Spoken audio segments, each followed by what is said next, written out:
If it goes right, it's a slice. If it goes left, it's a hook. If it goes straight, it's a miracle. This is Out of Bounds. If it's happening in the world of golf, we're talking about it. Coverage, debate, discussion, pro golf and local golf. Let's do it. This is Out of Bounds. And here are your hosts, Nate Sharman and Josh Durso.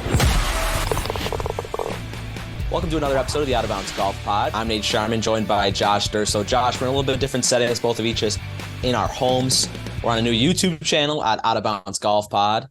And we're still on the same, Spotify and everything like that, but a few differences here, but mostly the same. Myself, Josh Durso, still here to talk some hard-hitting golf news. Josh, how you doing? Good. Also awesome to have that YouTube channel up and running finally. Love it. Yeah, that's awesome. Really looking forward to that. We're doing some great stuff on TikTok and Instagram too as well at Out of Bounds Golf Pod. We'll talk a little bit more about that as we go along here, but we're on a little late this week, just some things going on in our personal lives that we couldn't jump on, but the Dell Technologies match play. Sam Burns comes out victorious 6-5 over Cameron Young on Sunday at Austin Country Club.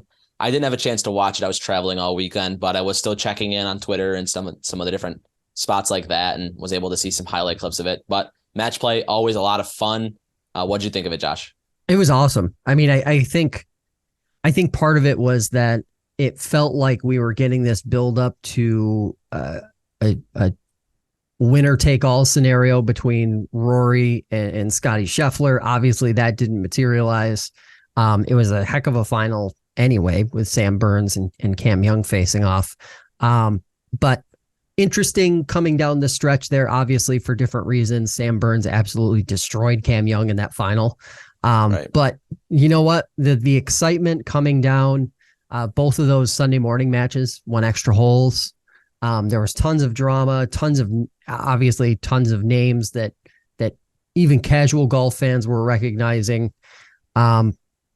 It's a marathon. Like, I think that was the big takeaway for me personally, was just seeing how absolutely worn out these guys were. Come even Saturday or Sunday morning, rather, like they were gassed. I mean, it's a lot of golf. It starts Wednesday and they're playing straight through and playing 2 matches on the weekend. Both days. Right. That's a ton of golf.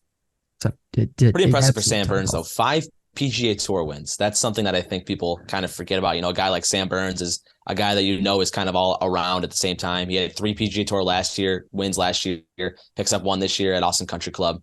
It's just amazing to think that not a lot of guys in the history of golf really have 5 PGA Tour wins, and Sam Burns already has 5. So we can start talking about him a little bit more. I know you've picked him a little bit this start of the season, Josh, and towards the end of last year.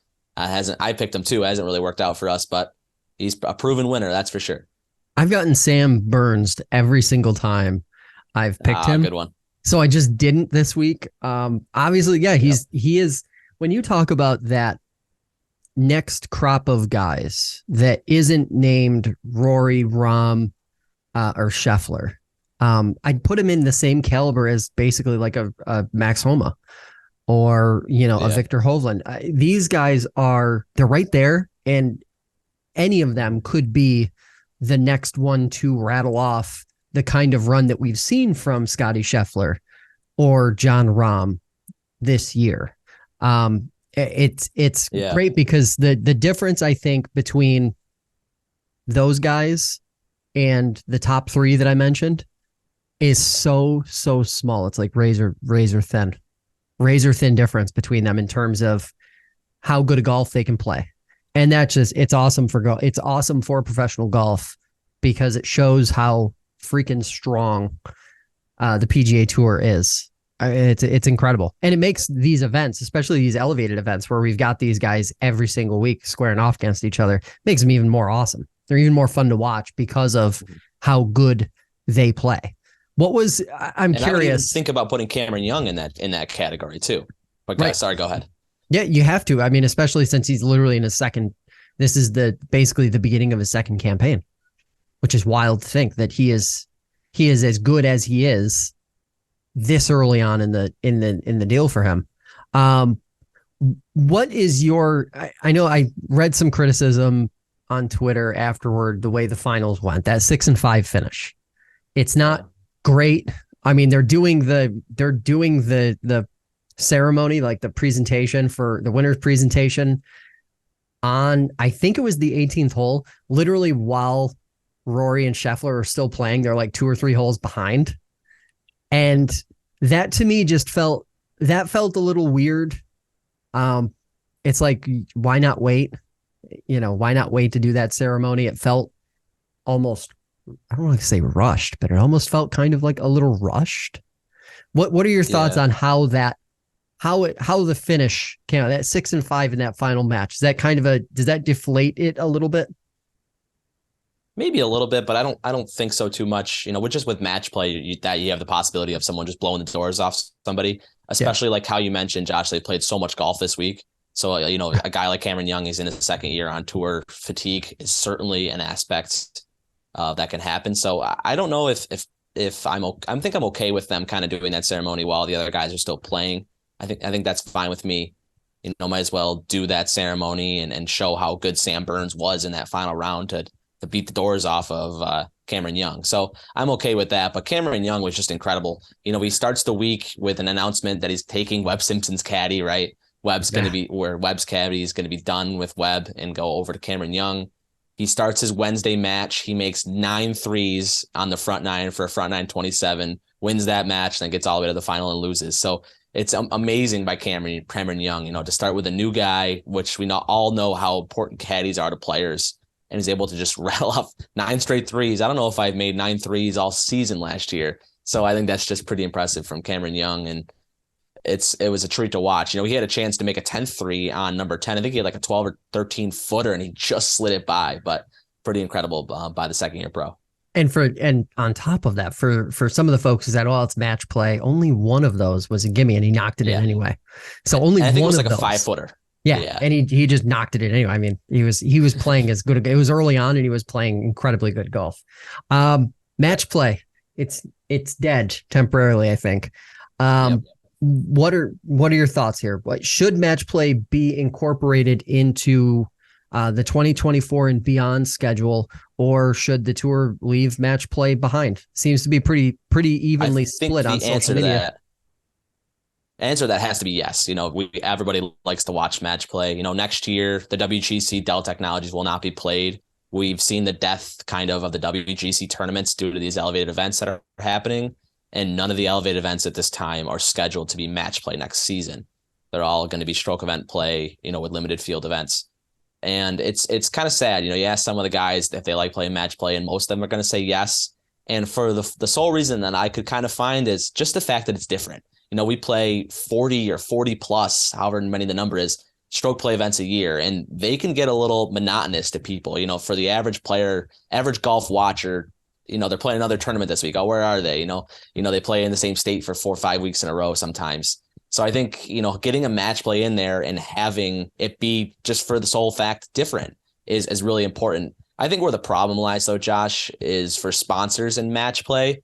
It's something that we just talked about, right? You can have a match, that final match ends 6-5 against, Sam Burns and no offense to them, Sam Burns and Cam Young. It's not Rory versus Scheffler battling it out. It can just really have a ton of different variables. Where a stroke play event with a limited field, you're probably going to have the cream rise to the crop. As we've seen this year, Rahm, Scheffler, those kind of guys, kind of Rory, get to the top of the leaderboard. And it happened a little bit in the WGC Dell Technologies, but I think it has less of a chance of it being a total flop in a stroke play event. Yeah, I agree. I think, though, the answer is doing something completely new. And yes, I think one of the biggest, personally watching this, and I was kind of trying to channel like a casual golf fan watching this past weekend. And I feel like a lot of the excitement was around the possibility of a Scheffler-Rory final. Okay. So especially as we got into Sunday morning, when it looked like, at one point they're both up in their matches. And I think we're around like the 12th hole in both of those matches. And it looks like we're going to get it. People want to see that. So I started running through different scenarios of how match play could be incorporated in a different environment, because I think a big problem with how match play is done in the Dell is that it's carried out over a traditional golf TV window. Like, so it's from, I guess, like 1 o'clock in the afternoon on NBC until 6:30 in the evening. I think you turn them into, I'd like to see almost maybe like 3 or 4 times a season. I'd like to see a best of best, basically single elimination playoff bracket style with the 10 best golfers in the world or in the FedEx Cup points. So you get an opportunity to see those matches play out and you put it in prime time. That'd be the other thing. I think you could, especially now with the non-elevated events, I think you could put some of these specials, these match play specials in those slots and really build something. I think the roadblock right now would be, world golf ranking points and wanting to assign that and maybe trying to get buy-in. But man, you tell me that a super small field, almost like club championship vibe of the 10 best players currently, in the FedEx Cup points in July, in like an off week in July, wouldn't be insanely popular and just must watch TV. Because at the end of the day, everybody, you think last year, I go back to around, the British Open, Cam Smith and Rory McIlroy are viewed as the 2 best golfers last August. You telling me you wouldn't have loved to have been able to see the 2 of them square off match play? And they basically did in that Open, right? But I think that single elimination, what you said, is really important because I think it can be sort of confusing to some, even to me. I think in that tournament, where they play three round robin, it can be a little bit confusing on who advances.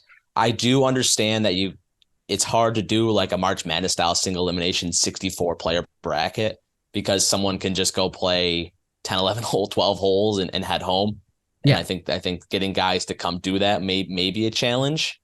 So they're getting to, securing those 3 definite rounds makes it so it's a little bit easier to play. But look at how many players play in that tournament. You only have one omission of the top guys, and it's Justin Thomas.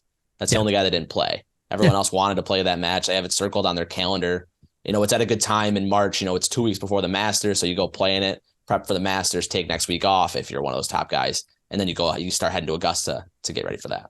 Yeah, I mean, you do it a couple times a year. I think it would be cool to see like a top 10 couple times a year. 1 and 2 get a bye.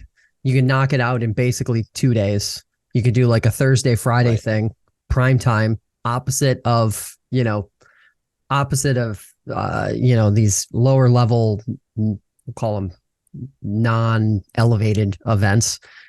And I think it would be a great opportunity to get casual golf fans paying attention to golf. Be cool.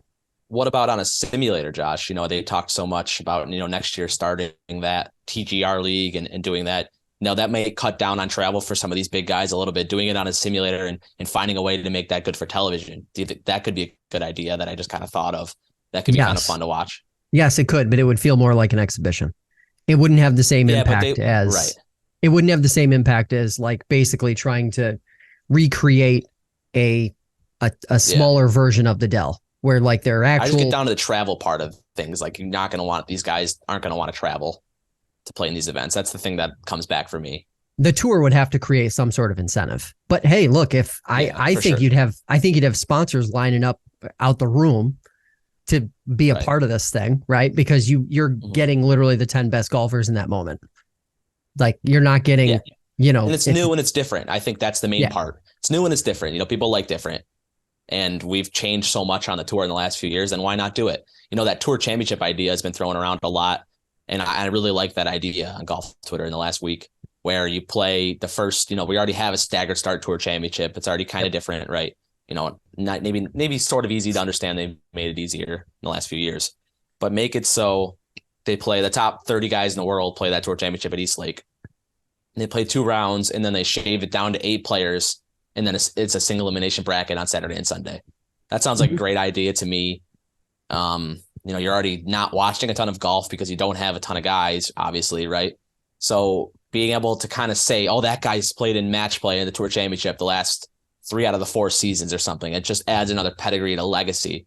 And I think it was Daniel Rappaport of Barstool Golf that had it first. But, that's an idea I think that could be really good, and it might need some tweaking, of course, but I think, being able to change a tour championship would be good because they've shown that they're okay with changing it. I mean, it's been changing and kind of having new rules, it seems like, every couple of years. So why not play with it and put match play in the biggest time of the year when it's, they play a match at the end, the last two guys play a match for 18 or 20 million. That's just great TV, in my opinion.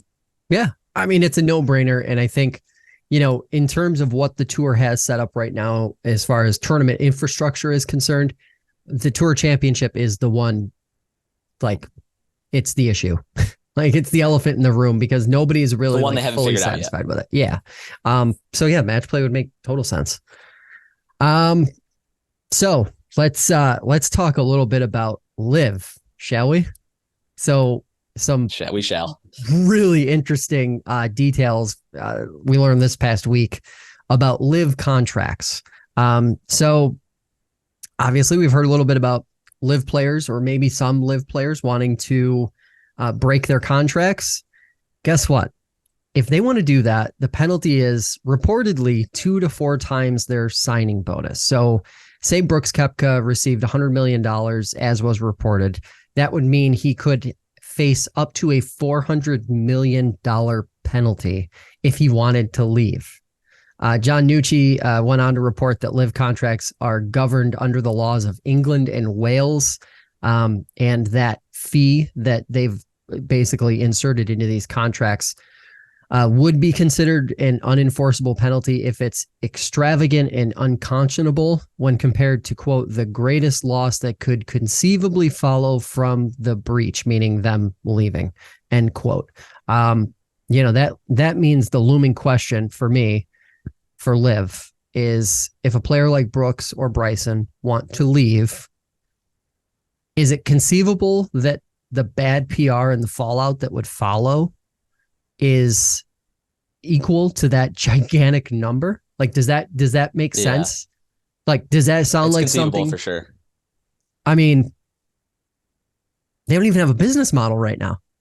That's the weird thing, right? Like, they've literally been running around crying that they didn't make a penny last year. They didn't make a single penny. Well, okay, you can't say,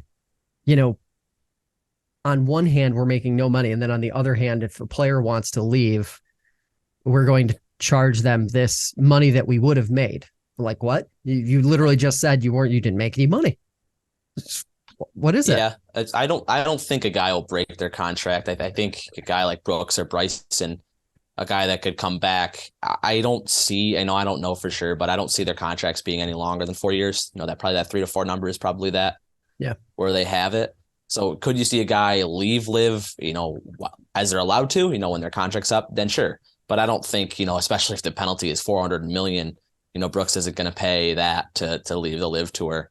He's been quoted saying that he doesn't have any remorse about joining the LIV tour, and he's got no complaints so far. But it also says in their contract they can't talk bad about the LIV tour. So who knows if that's really what Brooks thinks. But he said he doesn't have any buyer's remorse, which was previously reported. That's possible. They want out. LIV is failing, right? Like we're all adults. Can we just admit that LIV is not working? And all of this stuff that's getting reported, the only reason this is getting reported, right, is because we're watching in real time LIV fail. It's not working. Yeah. So I don't know. Yeah, and I think a lot of those guys are kind of, watching what's happening on the PGA Tour with all these elevated events and different things, and players are making a lot more money, and they might want back in, and you could see a scenario where guys get back on the tour if they let them, of course, in the next few years. Cam Smith is the guy that to me is so interesting because he makes that's made no sense to me ever since he joined. He wins a major and then joins the LIV Golf Tour. He's the top pedestal guy in my mind that can still win on the PGA Tour. I think you can make a lot of arguments for the rest of the tour about the rest of the LIV Tour, why they left the PGA Tour, and I don't know if they're justified, but the reasons, right?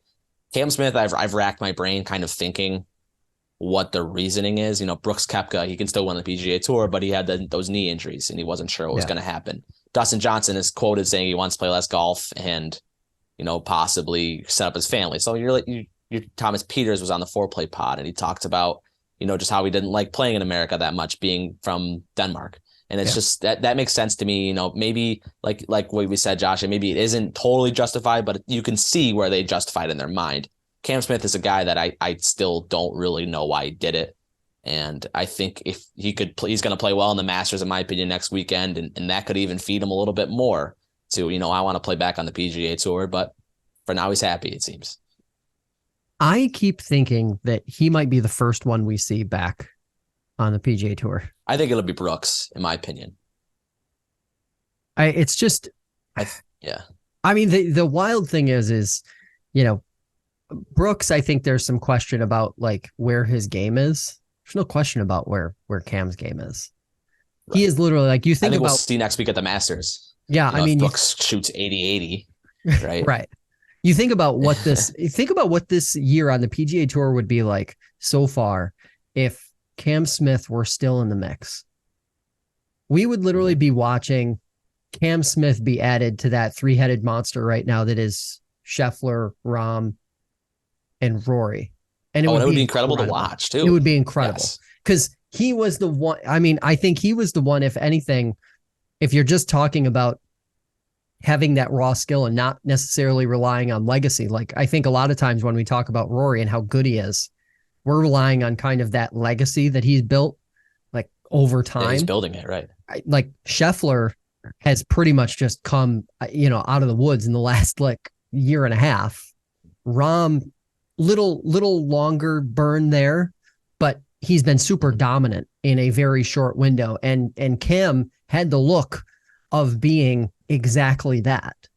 So to me, he was towards the end of the year last year. He was the best golfer in the world, if not the top three, I guess. But he's one of the better golfers in the world. Yeah, and this to me, like I think I look at him as he was the real, like a lot of mind was paid to LIV getting DJ, but I think Cam went as like their number one guy. Like he went to LIV as the number one guy, and he hasn't, like, I don't think they've delivered to him in terms of what he deserved going there. Like I'm sure he got a pile of money, but the money is almost secondary to like his athletic ability and what they could have done with him in terms of branding and making the LIV product be able to rival what the tour is doing.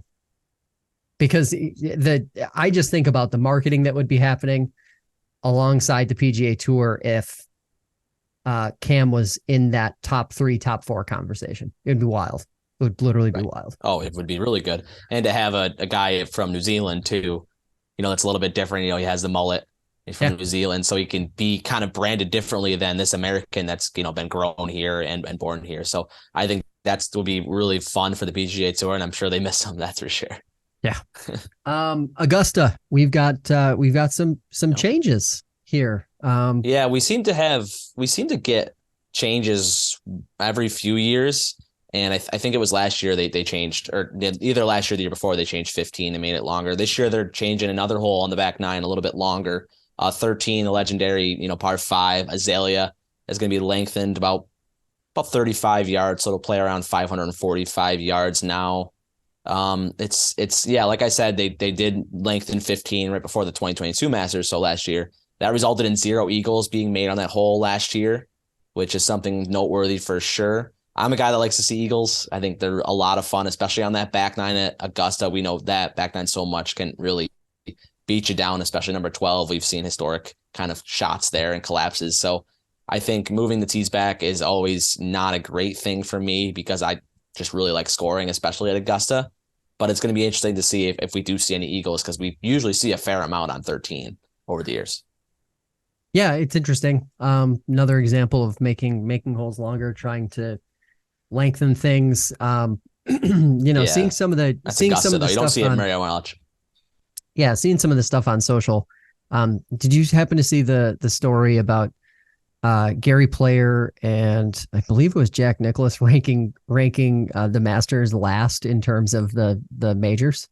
Oh yeah, I did. I don't know if I read it, but I did see the headline. Yes, it's just like, to me, I think it's the Masters almost is starting to feel a little like it needs something to be refreshed. And I don't know what you do. I don't know what the Masters could do to make it feel fresher. But when you look at some of the other really exciting events, the Masters pretty much just is existing on its stature historically in golf. Mm-hmm. And it's not really like a spectacle or a thing that people are just like dying to see compared to like some other events. The Waste Management Phoenix Open is one example. Even down at Sawgrass, you've got these events that I think are starting to at least elevate in the same realm as the Masters, which is not great for the Masters. Right. But we're 1 week away. My favorite tournament of the year. So Josh, we got to talk about it. Who is your 1 week too early? We haven't given our official picks yet. Looking at the board, I'm not sure how much you've thought about it yet. Do you have a pick for me? Rory completes the career Grand Slam. Finally. Oh, I feel like we've said that for a few years now, though. I need it to happen just so it stops. I want it to happen. So it stop. I need it to happen so it stops getting talked about every year. That clip came up on social the other day of last year when Morikawa knocked it in, then Rory knocked it in right. Actually, it was the other way around. Rory knocked it in on 18, and then Colin rolled it in right over him. What an incredible moment! Yeah. It's just the he's so close. It's like he's got to get it here. Who's your pick? Who do you got? I want to root for him, buddy. I want to root for him. I'm going to root for him for sure, but I've just done it a few years in a row now. Rory's going to complete the Dance Slam and did that song and dance, but I'm going to go a little bit different. I'm going to go with a little bit of chaos. If you're friends with me and know me off the pod, I've hyped up DJ. I think he's going to play well in the Masters. So give me Dustin Johnson to take home his second career Masters. He's won here before. That he's DJ. He doesn't say much and, isn't really a wordsmith for words, but he'll kind of be around there and playing his best golf because I think he'll really take this seriously to kind of show some of these PGA Tour guys. And I'm looking to see if there's going to be many fireworks between these guys. Dustin Johnson will be at that Champions dinner. Guys like Patrick Reed will be there too. So it'll be really interesting to see if we get some sort of flair out of that night in the cabin for that dinner. Yeah, it'll be interesting to see how the week before plays out because I think that's really going to be where the drama is. The drama won't be on the golf course. I think the drama is going to be in the lead up to it. Maybe on the range before in practice rounds, you might see some drama. Someone might throw a tee at somebody, just like how we had in Dubai. But I think the Champions Tour is where you'll get some good headlines. Yeah, agreed. All right, I think that's going to do it for this week, Josh. We'll try to get back on track next week. We will. We'll get on Monday. We'll talk about the Masters, and we'll give our picks later in the week. But like I said, new YouTube channel at Out of Bounds Golf Pod to see our beautiful faces. Still on the same Spotify if you're listening there for our audio listeners, and still producing content on TikTok, Instagram, and Twitter at Out of Bounds Golf Pod. Be sure to follow us over there and take a look at our different content. And always remember, whether it's down the middle or out of bounds, keep on swinging. You've been listening to Out of Bounds. If it's coverage, debate, or discussion of pro and local golf, we'll be talking about it. Be sure to visit the website. Find us on TikTok, Instagram, and Twitter.